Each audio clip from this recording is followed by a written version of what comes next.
Genesis chapter 45. Joseph could stand it no longer. There were many people in the room, and he said to his attendants, "Out, all of you." So he was alone with his brothers when he told them who he was. Then he broke down and wept. He wept so loudly the Egyptians could hear him, and word of it quickly carried to Pharaoh's palace. "I am Joseph," he said to his brothers. "Is my father still alive?" But his brothers were speechless. They were stunned to realize that Joseph was standing there in front of them. "Please come closer," he said to them. So they came closer.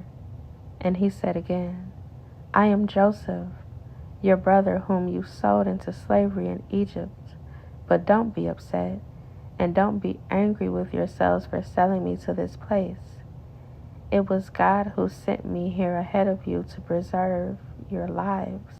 This famine that has ravaged the land for 2 years will last 5 more years, and there will be neither plowing nor harvesting.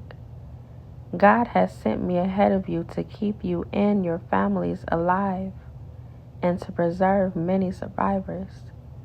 So it was God who sent me here, not you, and He is the one who made me an advisor to Pharaoh, the manager of his entire palace, and the governor of all Egypt.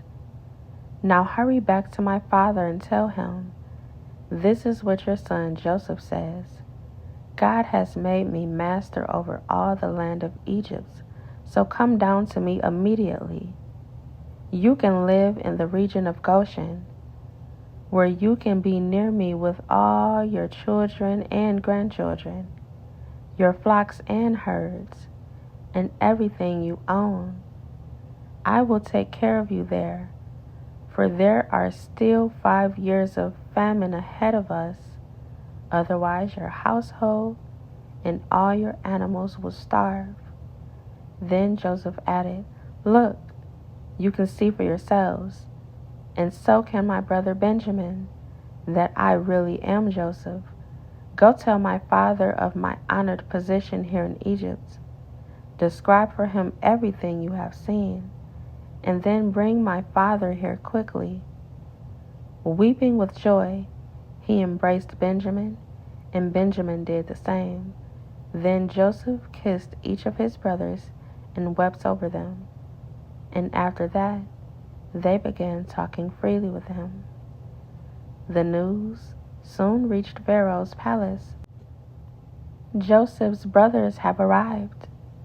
Pharaoh and his officials were all delighted to hear this. Pharaoh said to Joseph, "Tell your brothers, this is what you must do. Load your pack animals and hurry back to the land of Canaan. Then get your father and all of your families and return here to me. I will give you the very best land in Egypt, and you will eat from the best that the land produces." Then Pharaoh said to Joseph, "Tell your brothers, take wagons from the land of Egypt to carry your little children and your wives, and bring your father here.